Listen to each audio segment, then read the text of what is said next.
Most welcome my student. कैसे हैं आप लोग? स्वस्थ हैं और मस्त हैं, अच्छे हैं। विज्ञान पढ़ने में मजा आ रहा है कि नहीं आ रहा है? मजा आ रहा है।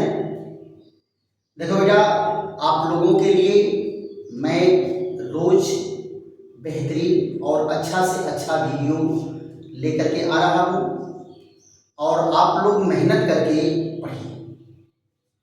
आज का टॉपिक हम लोगों का बहुत ही बेहतरीन टॉपिक है और इसके एक एक लाइन में एक एक महत्वपूर्ण बिंदु आपको देखने के लिए मिलेगा। बहुत सारे कंपटीशन के क्वेश्चन इसमें से निकल करके आएंगे। तो आज का टॉपिक क्या है हम लोगों का? केल्विन बेंसन चक्र। केल्विन चक्र या C3 चक्र इसको कहते हैं और अंग्रेजी में क्या कहते हैं? Kelvin Benson cycle. Kelvin Benson cycle है ना? ये होता क्या है बेटा?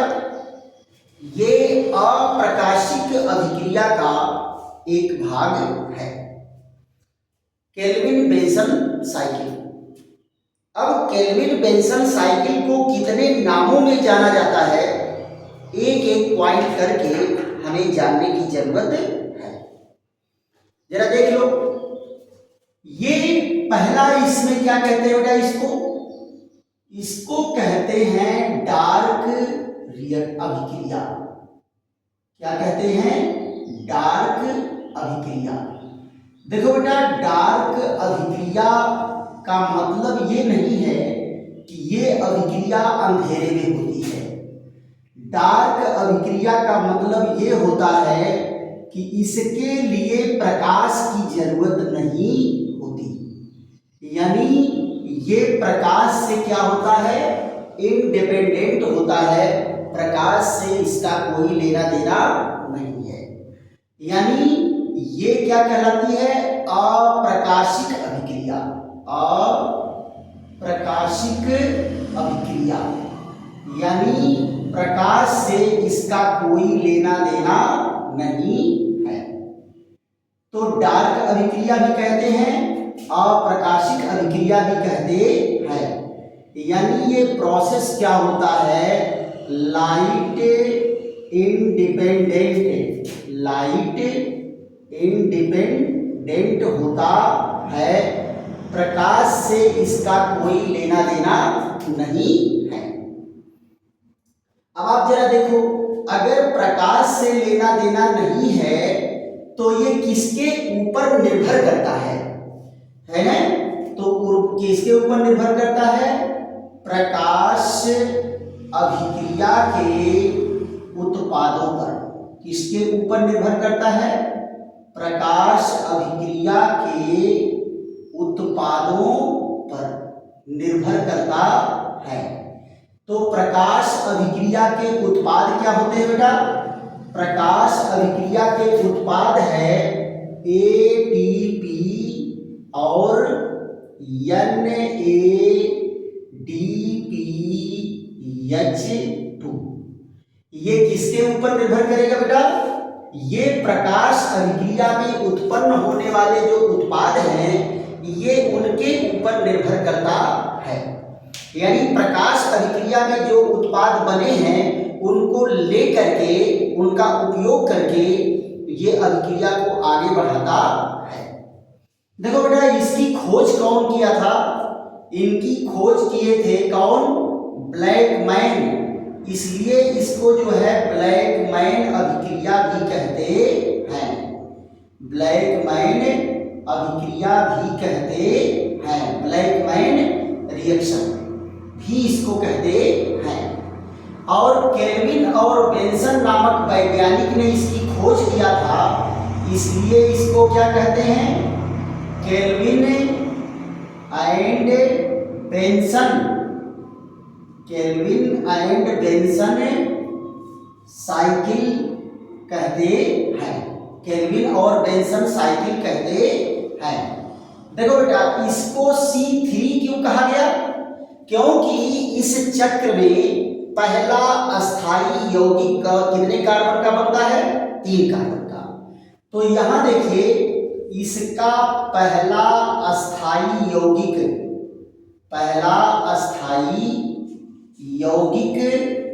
कितने कार्बन का है? 3 कार्बन का।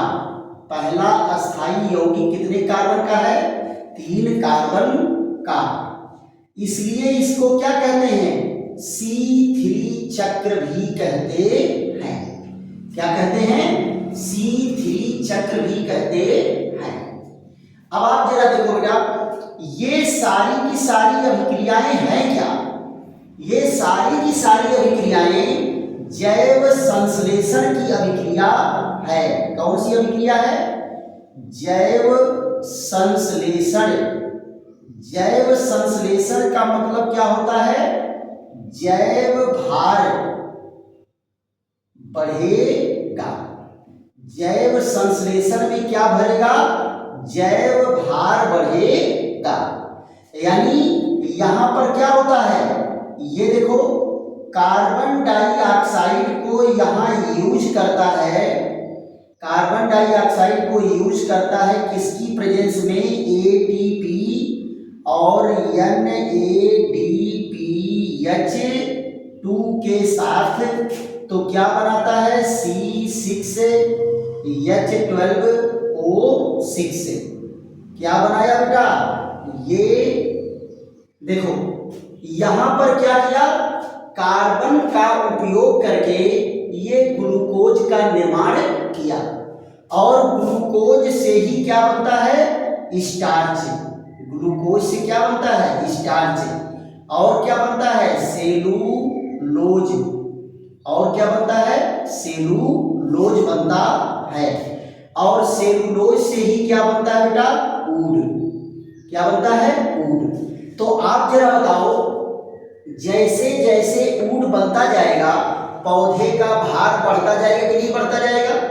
और इन्हीं से भोजन हम लोग लेते हैं तो हम लोगों का भी शरीर का भार बढ़ता है। तो यानी जैव संश्लेषण की क्रिया होती है और बढ़ता क्या है? जैव भार। अब दूसरी यहां पर देखो क्या है? ये अभिक्रिया कैसा है? ये अभिक्रिया है उपचय। कैसी अभिक्रिया है? उपचय की अभिक्रिया है। उपचय अभिक्रिया। उपचय अभिक्रिया का मतलब क्या है? कि यहां पर छोटे छोटे अणु जुड़कर बड़े अणु बना रहे हैं। तो कौन सी अभिक्रिया हो रही है? उपचय अभिक्रिया, यानी एनाबोलिक प्रोसेस। ये कौन सी क्रिया है? एनाबोलिक प्रोसेस है। आप जरा बताओ, कार्बन के 6 अणुओं को जोड़ करके, कार्बन के 6 अणुओं को जोड़ करके क्या बनाया है? ग्लूकोज का अणु बनाया है। तो यहां छोटे छोटे अणु जुड़ करके क्या बना रहे हैं? एक बड़ा अणु बना रहे हैं। तो इस अभिक्रिया को क्या कहते हैं? एनाबोलिक प्रोसेस कहते हैं, उपचय अभिक्रिया कहते हैं। दूसरी चीज जरा देख लो बेटा, इसमें हो क्या रहा है? इस अभिक्रिया में हो रहा है अपचयन क्रिया। कौन सी क्रिया हो रही है? अपचयन की क्रिया हो रही है। कौन सी क्रिया हो रही है? अपचयन की क्रिया, यानी रिडक्शन की क्रिया यहां हो रही है। Reduction reaction. देखो बेटा, रिडक्शन रिएक्शन का मतलब क्या है? कि आप यहां देखो, कार्बन डाइऑक्साइड में इसका अपचयन होता है ATP और NADPH2 के साथ। तो क्या बनता है? ग्लूकोज बनता है C6H12O6। तो अपचयन अभिक्रिया में क्या होती है बेटा? अपचयन अभिक्रिया में हाइड्रोजन जुड़ता है। अपचयन अभिक्रिया में क्या होता है? हाइड्रोजन जुड़ता है। तो आप जरा बताओ, यहां पर जो ग्लूकोज के अणु में कार्बन है और ऑक्सीजन है, कार्बन है और ऑक्सीजन है, या तो कार्बन और ऑक्सीजन कार्बन डाइऑक्साइड में है। तो कार्बन डाइऑक्साइड में क्या जुड़ा है? हाइड्रोजन जुड़ा है। क्या जुड़ा है? हाइड्रोजन जुड़ा है। तो हाइड्रोजन जुड़ने के नाते, हाइड्रोजन जुड़ा है, इसलिए ये अभिक्रिया कैसी है? अपचयन अभिक्रिया है। किस तरह की अभिक्रिया है बेटा? अपचयन अभिक्रिया है। क्यों? क्योंकि इसमें हाइड्रोजन जुड़ रहा है। तो कार्बन डाइऑक्साइड का क्या होता है? अपचयन होता है। और कार्बन डाइऑक्साइड के अपचयन से क्या बनता है? ग्लूकोज का अणु बनता है। राइट?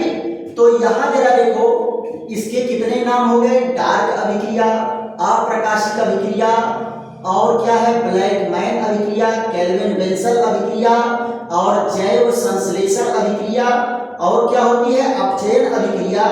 इतने इसके नाम हैं। और कौन सी अभिक्रिया है? उपचय अभिक्रिया। उपचय अभिक्रिया, उपचय अभिक्रिया मतलब क्या है? कि छोटे छोटे अणु जुड़ करके बड़े जैविक अणु का निर्माण करते हैं।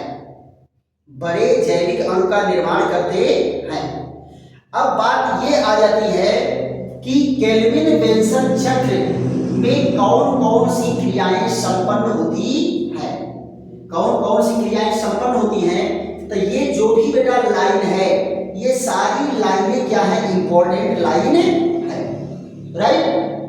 अब हम लोग जो है चलते हैं केल्विन बेंसन चक्र में होने वाली क्रियाओं के बारे में। तो इसको फट से आप लोग स्क्रीनशॉट ले लीजिए, उसके बाद आगे बढ़ते हैं। देखो बेटा, हम लोगों की चर्चा किस पर चलेगी? केल्विन बेंसन चक्र पर। तो यहां पर 3 अभिक्रियाएं संपन्न होती हैं केल्विन साइकिल में, और एक अभिक्रिया जो है केल्विन साइकिल के बाद संपन्न होती है।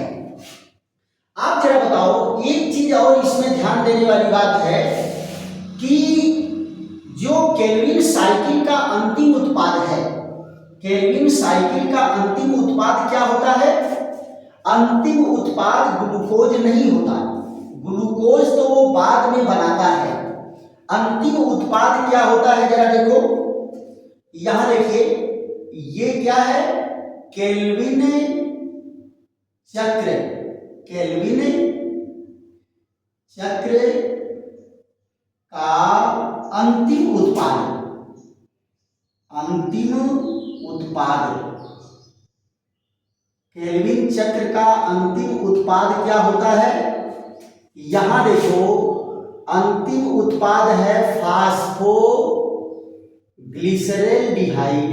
फास्फो ग्लिसरैल्डिहाइड, यानी ये क्या होता है? 3-फास्फो ग्लिसरैल्डिहाइड। 3-फास्फो ग्लिसरैल्डिहाइड, PGAL शॉर्ट में बेटा इसको कहते हैं। तो अंतिम उत्पाद क्या है? PGAL, फास्फोग्लिसरैल्डिहाइड। बेटा देखो, टोटल एक ग्लूकोज के बनने में, ध्यान दो, एक ग्लूकोज के बनने में, एक ग्लूकोज के बनने में यह चक्र कितनी बार? 6 बार चलता है। यानी एक ग्लूकोज का मॉलिक्यूल बनने में यह चक्र, केल्विन बेंसन चक्र कितनी बार चलता है? 6 बार चलता है। एक बार में एक कार्बन को जोड़ेगा, तो 6 बार में 6 कार्बन को जोड़ करके एक ग्लूकोज का अणु बनाएगा। राइट? अब जरा देखते हैं इनमें होने वाली क्रियाएं, केल्विन चक्र में होने वाली क्रियाएं। देखो, केल्विन चक्र में होने वाली क्रिया, केल्विन चक्र में होने वाली क्रिया, कौन सी क्रिया संपन्न होती है? यहां देखो, पहला क्या होगा? कार्बोक्सिलीकरण। पहला क्या होगा? कार्बोक्सिलीकरण। कार्बोक्सिलीकरण, यानी पहला प्रोसेस क्या होगा जिसमें कार्बन जुड़ेगा, कार्बन जुड़ेगा तो इसकी अंग्रेजी भी क्या होती है, कार्बोक्सिलेशन, कार्बोक्सिलेशन होगा। दूसरा अभिक्रिया क्या होता है बेटा, अपचयन होता है। क्या होता है, अपचयन। दूसरा क्या है, अपचयन, यानी रिडक्शन की क्रिया संपन्न होती है। कौन सी क्रिया संपन्न होती है, रिडक्शन की। और यहां जरा देखो तीसरी क्रिया क्या होगी, ये पुनर्निर्माण की क्रिया होगी, पुनर्निर्माण, रीजनरेशन। क्या होगा, पुनर्निर्माण होगा, यानी रीजनरेशन की क्रिया होती है। कौन सी क्रिया होगी बेटा, रीजनरेशन। और इनके बाद जो है एक क्रिया और होती है, क्या, संश्लेषण। संश्लेषण की क्रिया होती है जिसको कहते हैं सिंथेसिस। क्या कहते हैं बेटा, सिंथेसिस। तो ये तीन जो चक्र है, ये तीन चक्र जो है ये केल्विन साइकिल में चलता है। कहां चलता है, केल्विन साइकिल में। और ये एक क्रिया जो है केल्विन साइकिल से बाहर है, केल्विन साइकिल से बाहर है। तो आप जरा बताओ, कार्बन का स्थिरीकरण होता है। क्या होता है, कार्बन का स्थिरीकरण होता है, यानी अगली क्रिया इसमें हम क्या कहेंगे, कार्बन का स्थिरीकरण। यानी कौन सी क्रिया संपन्न होती है, कार्बन डाइऑक्साइड का स्थिरीकरण होगा। कार्बन डाइऑक्साइड का स्थिरीकरण होता है, जिसको क्या कहते हैं, इसको कहते हैं कार्बन डाइऑक्साइड का स्वांगीकरण। यानी कार्बन डाइऑक्साइड कहाँ उपयोग में आता है, इसी प्रक्रिया में उपयोग में आता है। यानी CO2 फिक्सेशन की क्रिया होती है। क्या होती है, CO2 फिक्सेशन की क्रिया संपन्न होती है केल्विन चक्र में, केल्विन चक्र में। और फिर बेटा देखो लास्ट उत्पाद जो बना है यहां पर PgAl, इसके कुछ अणु रीजनरेशन में आ जाएंगे, साइकिल को मेंटेन करेंगे। अब कुछ अणु जो है ग्लूकोज के निर्माण में भाग लेते हैं। कैसे ग्लूकोज के निर्माण में भाग लेते हैं, इस पर हम लोग चर्चा करते हैं। चलिए एक एक करके हम लोग सारे पॉइंट को समझते हुए आगे बढ़ेंगे। देखो बेटा, केल्विन चक्र की शुरुआत कहां से होती है, केल्विन चक्र की शुरुआत कहां से होती है, इसको एक काम करो, इसको मिटा देते हैं। अब फिर उसके बाद पूरा व्हाइट बोर्ड जब क्लियर रहेगा तो एकदम साफ से हम लोग उस चक्र पर चर्चा करेंगे। लेकिन बेटा ये मान लो कि ये सारे के सारे पॉइंट जो है इंपॉर्टेंट हैं आपके लिए। चलिए इनको मिटा करके केल्विन चक्र को हम लोग फिर से शुरू करते हैं और पूरा एकदम साइकिल बनाते हुए। देखो बेटा, इनका पहला कार्बन को ग्रहण करने वाला कार्बन डाइऑक्साइड का जो ग्राही है उसका नाम होता है क्या, RUBP। फुल फॉर्म इसका क्या है, राइबोलोज 1,5-बाइफास्फेट, RUBP। तो यहां देखो क्या है, इनको पकड़ने वाला कौन है, RUBP। कार्बन डाइऑक्साइड को ट्रैप करने वाला कौन है, RUBP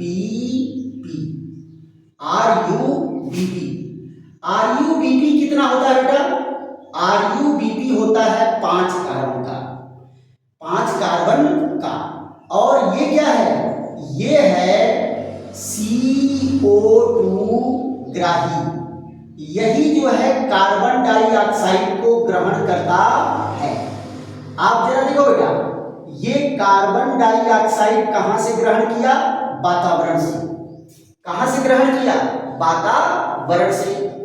तो यहां पर देखो कार्बन डाइऑक्साइड को ग्रहण करके और इस प्रक्रिया में एक एंजाइम भाग लेता है जिसका नाम है रूबिस्को। इस एंजाइम का क्या नाम बेटा? रूबिस्को। और यहां रूबिस्को कैसे व्यवहार करता है? एज कार्बोक्सिलेज, कार्बोक्सिलेज के रूप में कार्य करता है। आप जरा देखो यहां जब मिलेगा तो क्या बनाएगा? 6 कार्बन का अस्थाई यौगिक। क्या बनाएगा? 6 कार्बन का अस्थाई यौगिक बनाता है, राइट। और फिर इस अस्थाई यौगिक का क्या होता है? जल अपघटन। क्या होता है बेटा? जल अपघटन। तो जल अपघटन करने के बाद क्या बनेगा? देखो एक 5 कार्बन इसका, 1 कार्बन इसका, कुल कार्बन कितने हो गए? 6 कार्बन। कितने हो गए? 6। और 6 कार्बन का टूट करके 2 अणु बनेगा। तो ये 2 अणु जो बना, कितने अणु बनेंगे? 2। इनका क्या नाम बेटा? 3-फॉस्फोग्लिसरेट। 3-फॉस्फोग्लिसरेट। यहां देखो 3-फॉस्फोग्लिसरेट बनाता है कितने कार्बन का? 3 कार्बन का। यही बेटा जो है प्रथम अस्थाई यौगिक है, प्रथम अस्थाई यौगिक है। और इसी यौगिक के बनने के नाते इसको C3 साइकिल कहते हैं। C3 साइकिल क्यों कहलाया? क्योंकि पहला अस्थाई यौगिक 3 कार्बन का बनता है। उसके बाद जरा देखो यहां क्या हो जाता है? एक और फास्फेट जुड़ता है तो ये भी कितने बनेंगे? 2 अणु। 1,3 बाई यहां क्या है? Phosphoglycerate, by phosphoglycerate. फिर उसके बाद क्या होगा? इसका अपचयन होगा। क्या होगा? इसका अपचयन होगा तो क्या बनाएगा? ये बनाएगा 1,3 बाई फास्फोग्लिसरेल डिहाइड। क्या बनाएगा? ग्लिसरेल डिहाइड। तो ये भी कितने कार्बन का है? 3 कार्बन का। ये भी कितने कार्बन का है? 3 कार्बन का है। फिर यहां से जरा देखो बेटा, यहां से क्या निकलता है? इनऑर्गेनिक फास्फेट निकलता है। तो क्या बन जाएगा यहां पर? यहां पर बन जाता है ये आपका 3-फॉस्फोग्लिसरेल डिहाइड। ये क्या होता है? 3 कार्बन शर्करा होता है। क्या होता है? 3 कार्बन शर्करा बनता है। यही लास्ट उत्पाद है बेटा किसका? केल्विन चक्र का। किसका? केल्विन चक्र का। अब आप जरा देखो यहां से फिर ये रीजनरेशन में जाता है तो क्या बनता है? पहला कंपाउंड बनेगा एरिथ्रोज। क्या बनेगा? एरिथ्रोज। ये कितने कार्बन का होता है? 4 कार्बन का। फिर एरिथ्रोज के बाद कौन बनता है? जाइलूलोज। जाइलूलोज बनता है। जाइलूलोज कितने कार्बन का होता है? ये 5 कार्बन का होता है। फिर इसके बाद क्या बनता है? सीडोहेप्टुलोज। सीडोहेप्टुलोज। सीडोहेप्टुलोज किसके कार्बन बनता है? ये कितने कार्बन का? ये बनता है 7 कार्बन का। कितने कार्बन का? 7 कार्बन का। अब फिर उसके बाद क्या बनता है? RUMP, ribulose monophosphate. Ribulose monophosphate ये कितने का बना? 5 कार्बन का। अब फिर यहां से बनता है रेगुलोज बाइफास्फेट। ये बेटा जो है चक्र बन करके तैयार हुआ। इसी चक्र को क्या कहते हैं? इसी चक्र को कहते हैं केल्विन चक्र। इसका क्या नाम है? Kelvin and Benson. Kelvin and Benson cycle, kelvin and Benson cycle, या इसको क्या कहेंगे, C3 साइकिल। क्या कहेंगे, C3 साइकिल। C3 साइकिल क्यों नाम पड़ा, पहला 3 कार्बन का अस्थायी यौगिक बनने के कारण। ये भी कितने अणु बने, 2, ये भी कितने अणु बने, 2, राइट। अब जरा देखो बेटा, एक चक्र में ये 2 जो है फास्फोग्लिसरैल्डिहाइड बनता है। अब आप जरा बताओ, एक चक्र में कार्बन डाइऑक्साइड कैसे जुड़ा है, एक कार्बन डाइऑक्साइड में। अब ग्लूकोज कितने कार्बन का बनेगा, 6 कार्बन का, यानी एक बार में एक कार्बन जोड़ रहा है, एक बार में एक कार्बन जोड़ रहा है, तो 6 कार्बन को जोड़ने के लिए इनको कई बार चलना पड़ेगा, जोड़ने के लिए इनको 6 बार चलना पड़ेगा, यानी ये कितने राउंड लगाएगा, 6 राउंड लगाएगा। क्लियर। तो आप जरा बताओ, 6 कार्बन के लिए ये कई बार चलेगा, 6 बार चलेगा, यानी एक ग्लूकोज का अणु बनाने के लिए ये 6 बार चलता है। अब आप जरा ध्यान दो, यहां पर कार्बन जुड़ा है, क्या हुआ है, कार्बन जुड़ा है, तो ये है पहला प्रोसेस कार्बोक्सिलेशन। पहला प्रोसेस क्या हो गया, कार्बोक्सिलेशन। यहां पर देखो बेटा, एक फास्फेट जुड़ रहा है, एक फास्फेट पहले से था, अब कार्बन नंबर 1 पर एक तो जुड़ा है, तो ये कहां से फास्फेट आता है, एटीपी से आता है। कहां से आता है, एटीपी से। तो ये 2 एटीपी किसमें चेंज हो जाता है, 2 एटीपी में चेंज हो जाता है, राइट। फिर उसके बाद देखो, यहां पर क्या होता है, अपचयन होता है। क्या होता है, अपचयन। तो अपचयन किससे होगा, NADPH2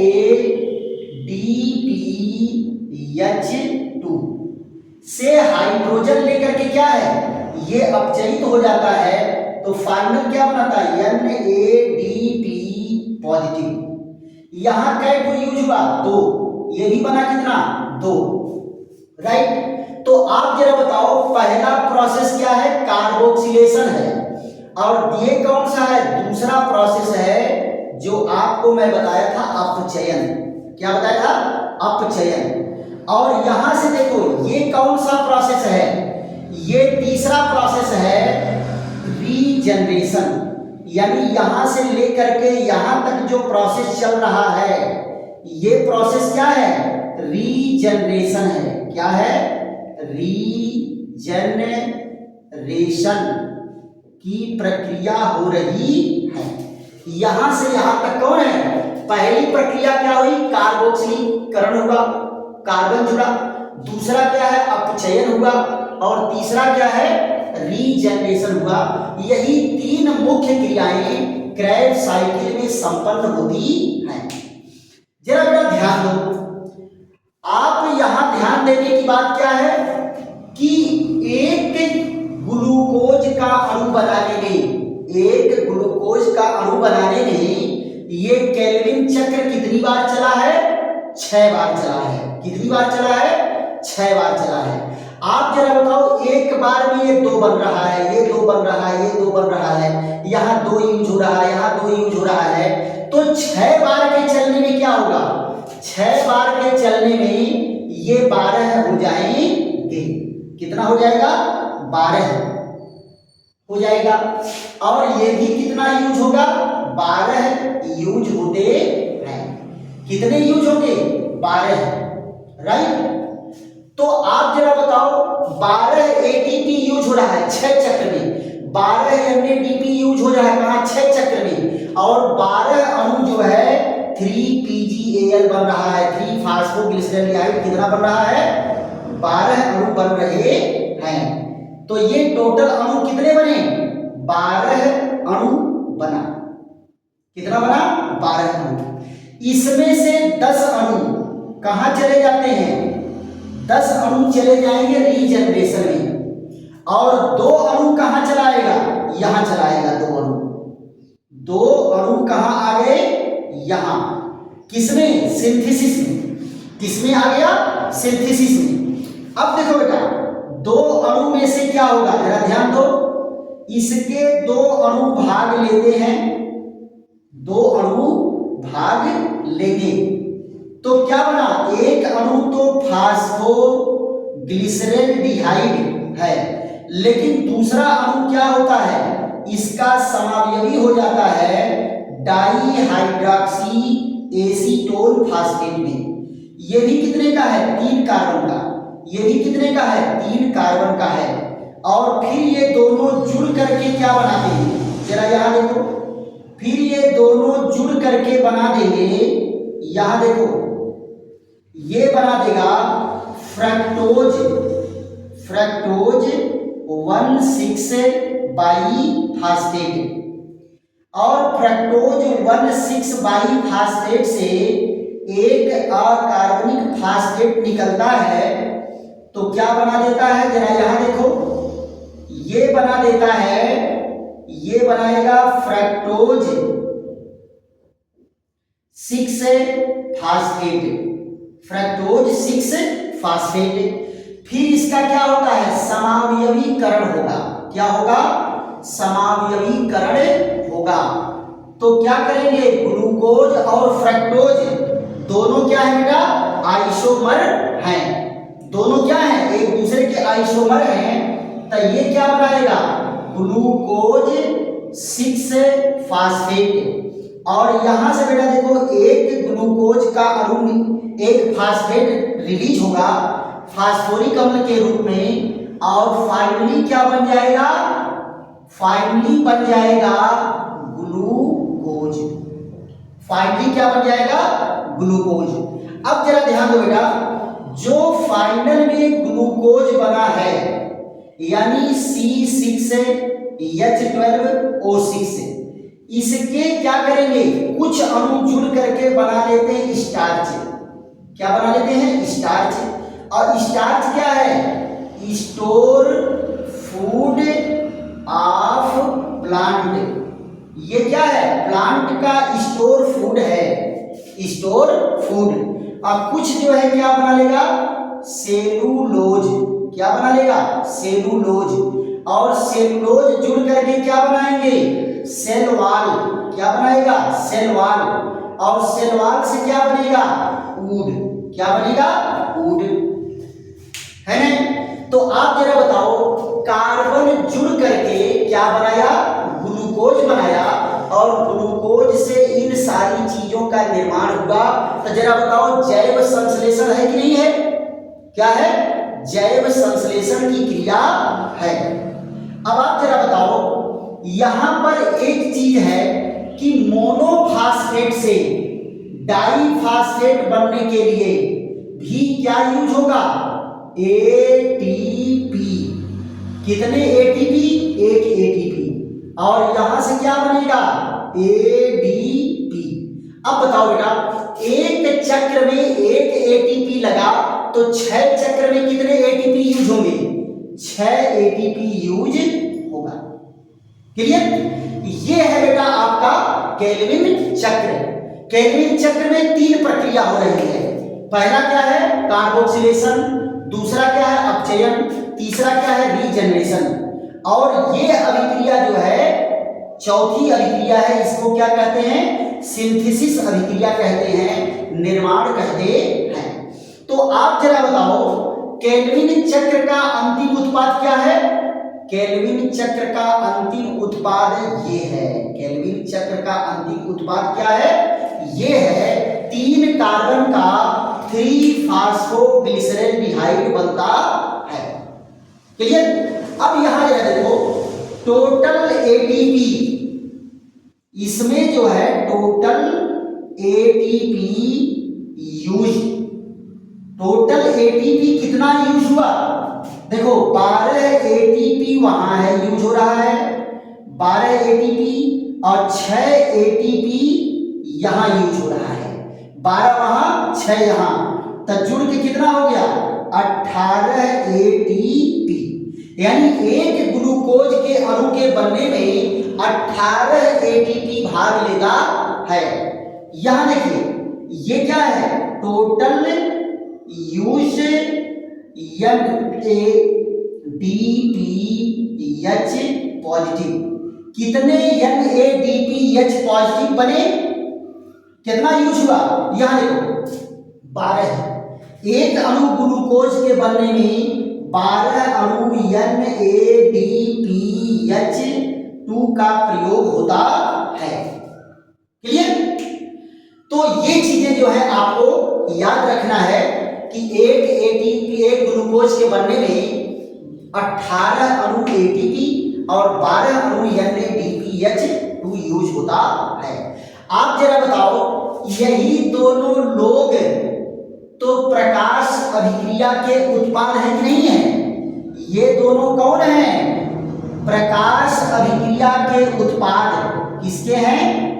प्रकाश अभिक्रिया के उत्पाद। प्रकाश अभिक्रिया के उत्पाद। और इन्हीं का प्रयोग कहां हुआ है? यहां हुआ है। ये टोटल अभिक्रिया बेटा जो है ब्लैकमैन अभिक्रिया है और अप्रकाशित अभिक्रिया है। केल्विन साइकिल तो इतने हैं, केल्विन साइकिल इतने हैं, लेकिन ये टोटल की बात करोगे तो टोटल अभिक्रिया क्या है? ब्लैकमैन अभिक्रिया है, जैव संश्लेषण अभिक्रिया है और अप्रकाशित अभिक्रिया है। राइट? आशा है कि आप लोगों को ये सारे पॉइंट खूब बेहतरीन ढंग से समझ में आए होंगे। राइट? और बेहतरीन ढंग से समझ में आया है ना, तो खूब इसको लाइक करो, शेयर करो, सब्सक्राइब करो और अपने दोस्तों मित्रों को भी बताओ कि बहुत बेहतरीन ढंग से ये सारे पॉइंट आपको दिए जा रहे हैं। और खूब प्रचार करो, खूब प्रसार करो। देखो बेटा, टीचर की पूंजी उसका स्टूडेंट ही होता है। हमको प्रचार कराने के लिए बहुत बड़ा बड़ा पोस्टर छपवाने की जरूरत नहीं है। जिस दिन हमारे स्टूडेंट प्रचार करना शुरू कर देंगे उस दिन आंधी आ जाएगी, है ना? आंधी मतलब सुनामी आ जाएगा। क्या आ जाएगा? सुनामी आ जाएगा। तो मुझे लगता है कि केल्विन साइकिल आप लोगों को बेहतरीन ढंग से समझ में आई है। इसको आप क्या करेंगे?